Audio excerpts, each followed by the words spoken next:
Elimination. The Knicks season is over. Here's Coach Tibbs. Tom, what's your reaction right now to the end of the season? Well, first things first, congratulations to the Heat, to the organization, to coaching staff, Spo and Pat Riley, and all their players. So they played tough in the series, and hats off to them. But proud of our guys. You know, there's always disappointment in the end of the season, and in the end there'll be one team standing. So take what we learned from it, you know, get away for a little while, decompress, but proud of the way this team worked all year. So I thought they improved daily throughout the course of the season. I thought we got valuable experience in the playoffs. We learned a lot, and to use what we learned to move forward.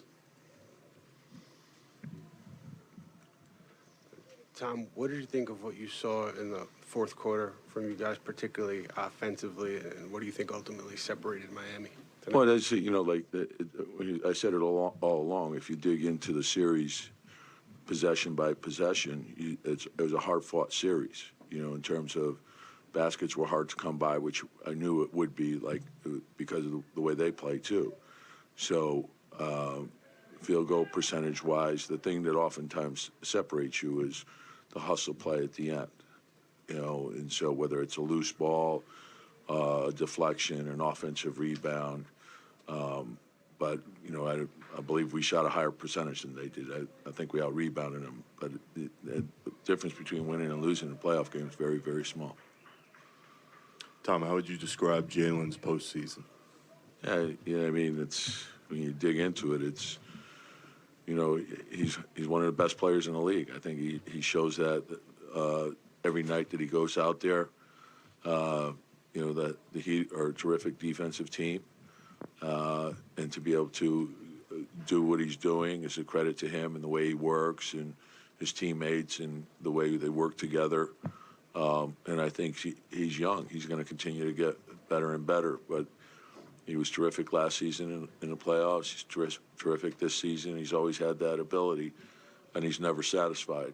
And that's what I respect about him. Great worker, great person, great leader, and very determined. And so the numbers speak for themselves when you look at, you know, what he did, and he did it very efficiently.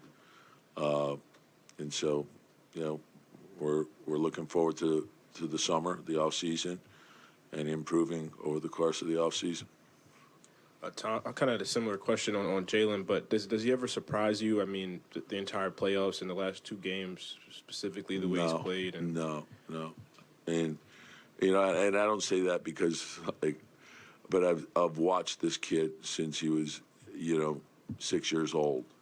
So I think, you know, initially you don't know how good someone will become, but every step of the way, he always, like, got to the top of the mountain.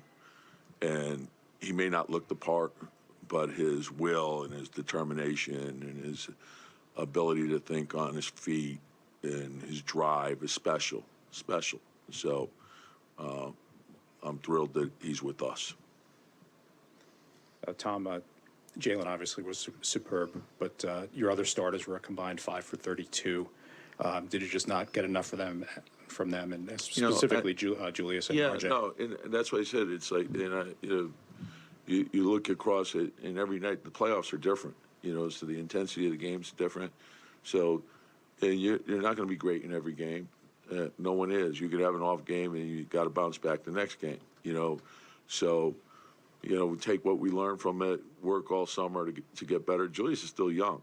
He's just going into his prime right now. So, you know, we're looking forward to what's coming next. Tom, when you guys walk off the court and go in the locker room, obviously it's a successful year for you guys, but how hard is it for guys like RJ and Julius to leave on a note like that?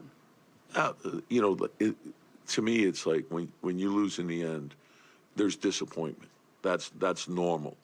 But when we take a step back and you look at it in totality, and which is we will do, well, examine the things we did well, the things we didn't do as well as we would have liked. We'll formulate a plan to move forward and get the focus there so we can get better.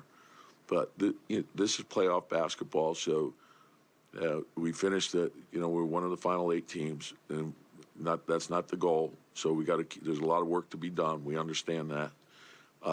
But in the end, when this is all said and done, there'll be one team standing. There's going to be 29 other ones that have fallen short, and then next season, once the season ends, you start all over. You're at a zero base. So then it's what you put into it again.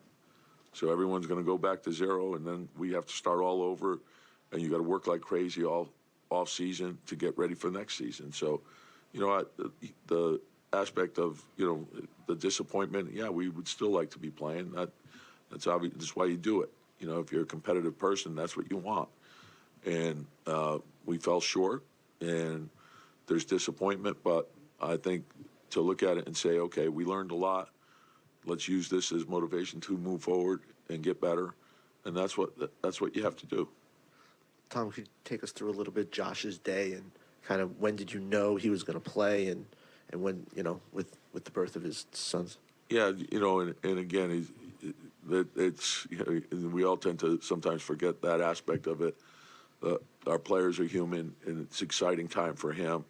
And there's the way it unfolded, there was a lot going on. And credit to him. We're excited for him. Obviously it's a big thing for he and his wife, and he gave us what he could. But it was one of those things that it happened, and he dealt with it as well as you can. But Tom, do you hope to? I mean, he's going to be a free agent. Is expected to decline the option. Do you hope and expect him to be back? That would be, I love the guy, so that would be, he is a free agent, so he's got say in it, obviously. But we'd love to have him back. I'm sure Leon will comment on that further. Tom, is it too early to appreciate what you meant to the New York basketball market this year?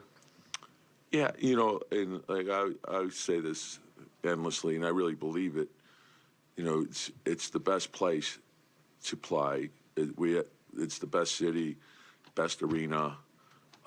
We have very, very knowledgeable fans. So the whole atmosphere, there's nothing like a big game in the Garden. And we all know that. And we know there's an appreciation for a team that plays hard and plays together and plays smart. And if you make good plays, it's recognized. So we know how fortunate we are, and hopefully we make them proud, and we give everything we have. Sometimes we fall short, but we'll bounce back. I know Mitch had 11 rebounds tonight, but was Bam a tough draw for your centers in this series?